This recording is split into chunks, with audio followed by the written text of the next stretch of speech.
3, 2, 1. Release. Release. Armed. Fire. Coming up 10 seconds, Brian. Race on good about. You're stripping those down 10. Looking great at 20 seconds. Propulsion good. Good. The important thing about today's accomplishment is this is not an end, it's just a very good beginning. Well, hello, I'm Richard Branson. We've been fortunate enough to have achieved some pretty extraordinary things at Virgin over the years, but perhaps none quite as amazing as what you'll see in the next few minutes. Virgin Galactic is on its way to becoming the world's first commercial space line. Our suborbital space trips promise to be the most intense and wonderful experiences that our passengers have ever had. We are in the process of optimizing, absolutely optimizing the experience that you will have when you fly in space. And it's just going to be fabulous. The things that people want to do in space, they want to go there, they want to see the planet Earth, they want to experience weightlessness, they want to have a mind-blowing experience.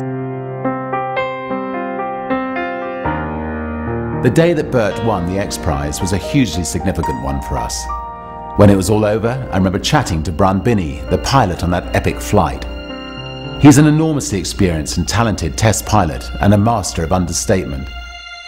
It's got all the right elements to excite the people for all the right reasons.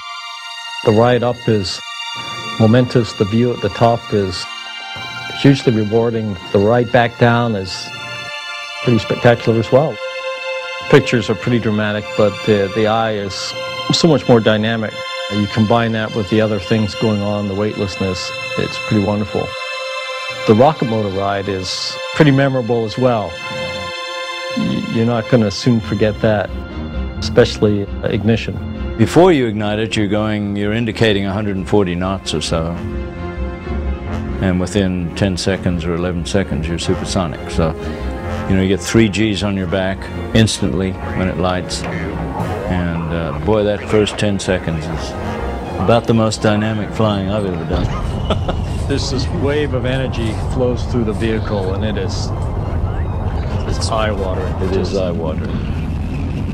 When you look out the window and you see the curvature of the Earth, and you can see the edge, along the edge of the Earth, you can see this thin blue line that is the atmosphere. And the colors and the textures on the ground, and it's a mind-blowing thing to see. It really is. I mean, I'm sure everybody who's been in the shuttle or on the space station knows the same thing, but I'd never seen that before, and it really was a remarkable experience.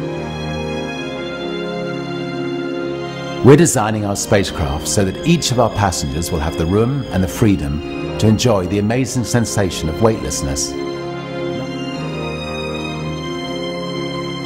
The system will also be large enough to allow those individuals to really experience weightlessness, to really experience the beauty of the curvature of the Earth, and to be able to see that from any angle in the ship that they're at.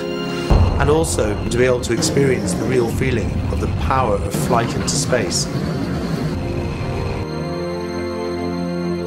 While you're up there, you got 4 to 5 minutes of zero G and an enjoyment of an environment you've never experienced before. You've maybe seen it on covers of magazines, and now you're experiencing it firsthand. Right. It's a delight. It's a wonder.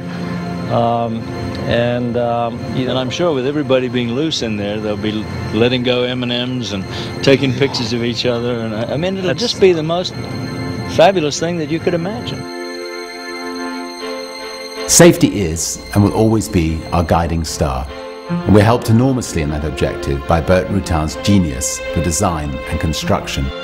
When you air launch, almost out of the atmosphere, if you have any issues with the rocket engine, you shut it down, you dump the fuel, you glide in and make a normal landing. That's huge, that's extremely important. Where Virgin Galactic came along, we were looking at the space industry and looking at the pros and cons of it, and looking at the difficulties that it had. And one thing was certain, these government-based launch systems were very, very expensive and very dangerous.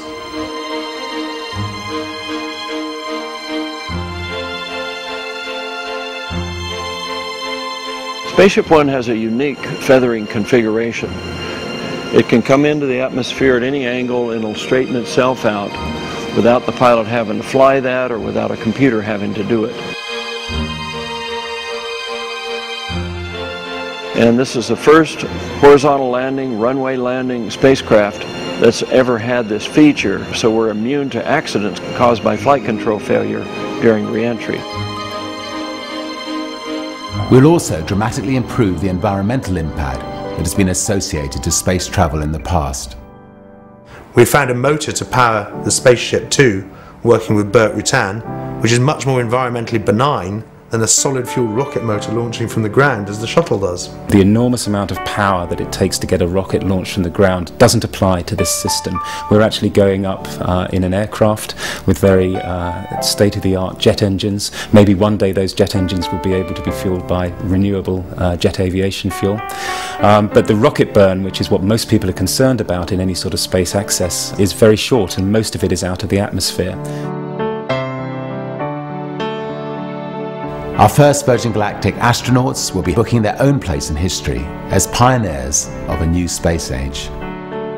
The video and photographic images they will bring back from the journey will be theirs to share with their children and grandchildren. We knew that Virgin would do it right, and Virgin is doing it right. I mean, it's so exciting to see all the customers from all around the world. You know, people from every corner of the globe are here tonight looking at this new spaceship that we're all going to fly in. Every event they've had, they've shown us something new that makes you want to do it even more.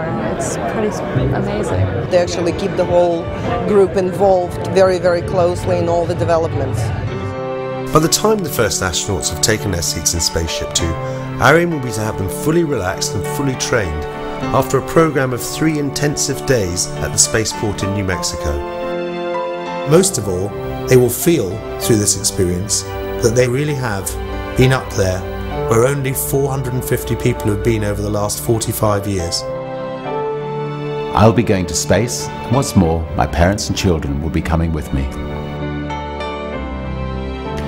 Best of all, we, and I hope you, will be travelling on a spaceship owned and operated by Virgin Galactic. Space is absolutely crucial. It's our communications, it's our logistics of moving goods and services, and it's also, most importantly of all, the science of what we understand and know about the planet we live on. We have great operational experience, which is just going to be so important in getting us off the ground. You know, Richard will do it right. He's just an incredible entrepreneur and a very spectacularly successful airline controller. And I think to run a space line, you need someone with that kind of experience. It's very important to have his experience, his clout, his personality, and it's just fabulous to have him on board. You bet.